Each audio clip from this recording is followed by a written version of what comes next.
Existen diversas definiciones de corrupción alrededor del mundo. En general, se concibe como un fenómeno indeseable digno del rechazo.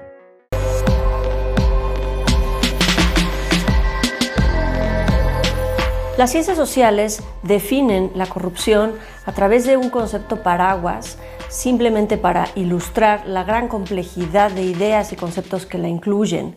Pero la idea más antigua, el concepto más antiguo de corrupción, quiere decir la decadencia, en términos filosóficos platónicos, en donde el poder corrompe al hombre y es el hombre el que usa el poder en un beneficio personal y egoísta versus un beneficio social y común.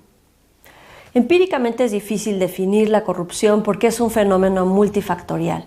Pensemos solamente en la corrupción como una red de actos individuales o colectivos, comportamientos legales o ilegales que actúan simultáneamente y a lo largo del tiempo de una forma organizada y sistemática para llevar a cabo un acto de corrupción o diversos actos de corrupción.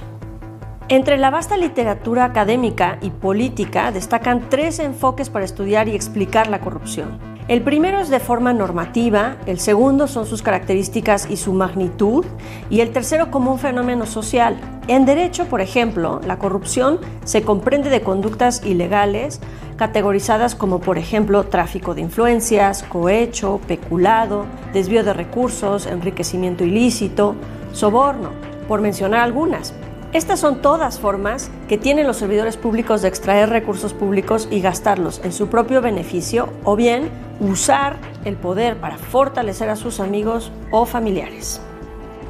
Pero los actos de corrupción se componen de acciones legales e ilegales y por ello las ciencias sociales han creado categorías para definir la magnitud de la corrupción, como los conceptos de gran corrupción, corrupción estructural, corrupción sistémica o endémica, pequeña corrupción, rentismo, clientelismo, que además buscan definir el fenómeno social. Algunos ejemplos de estas categorías son el robo de recursos públicos de manera organizada dentro de las instituciones de gobierno, o la distribución de programas sociales a cambio de votos o apoyo electoral. La definición de corrupción más operativa y utilizada es la del Banco Mundial y de Transparencia Internacional, que habla sobre la corrupción como la utilización del poder para un beneficio personal. Y esta definición tiene una connotación filosófica muy antigua, pero ha funcionado actualmente para poder entender básicamente de qué estamos hablando cuando hablamos de corrupción. Sin embargo, los esfuerzos por definir y comprender la corrupción deben de ir mucho más allá de una idea filosófica o de un concepto teórico. Necesitamos construir modelos cualitativos, cuantitativos y estadísticos que nos permitan entender la corrupción desde sus orígenes, desde sus causas, desde la forma en la que podemos modelarla, prevenirla, predecirla. Y ese es el gran reto en los estudios de corrupción.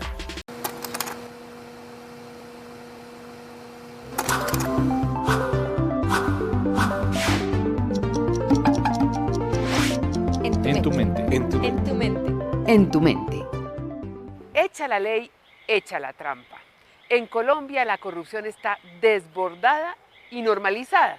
Incluso hay quienes dicen que la corrupción es inherente a la naturaleza humana, pero lo es.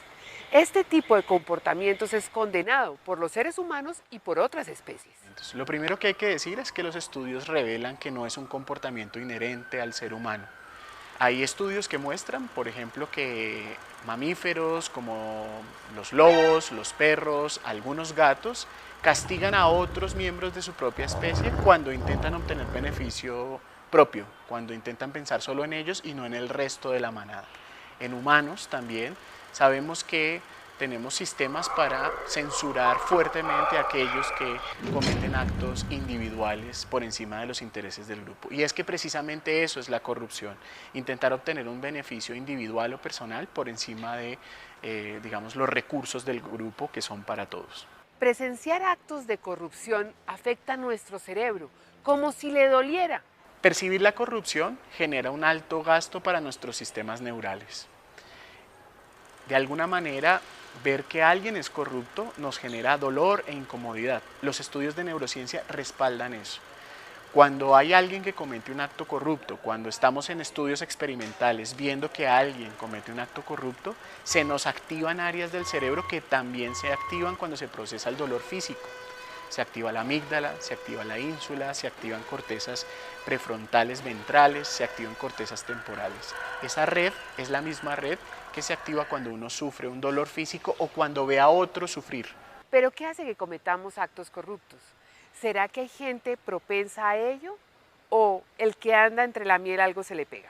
En eso hay hipótesis, hay gente que dice que aquellos que son más individualistas, aquellos que tienen más baja empatía, aquellos que piensan activamente en las recompensas propias, en la codicia, podrían tener más propensión a tener o a hacer actos corruptos.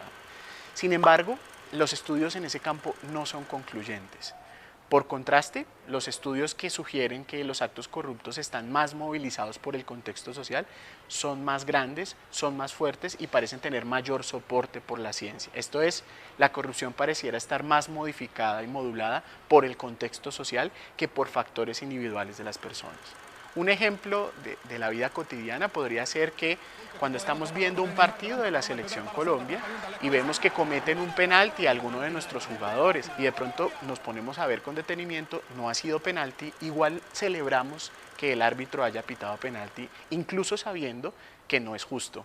En ese escenario, por el contexto social y por el soporte emocional que tiene ese ejemplo, uno podría decir, sí, yo también he celebrado un penalti que no es penalti porque es un penalti a favor de mi grupo. Eso muestra que la corrupción no parece inherente a las personas. Yo hablaría más de actos corruptos que de personas corruptas.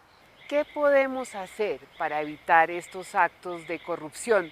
Sobre todo en una cultura como la nuestra, donde se dice que el vivo vive del bobo. Lo que deberíamos hacer como sociedad en este país nuestro, en esta Colombia donde los casos de corrupción aparecen por todas partes, es fortalecer nuestro contexto social, que nuestros organismos de control social se hagan más rigurosos, se hagan más rígidos, que además revelen otras formas de comportarse, que muestren lo productivo y lo bueno de los actos en los que la gente colabora o en los que la gente es generosa. Si tenemos un contexto social así, donde se predominen los actos colaborativos por encima de los actos individuales, seguramente tendremos un mejor control para los actos corruptos que el simple castigo, la penalidad o la cárcel, que yo creo que es un modelo que debe trascenderse.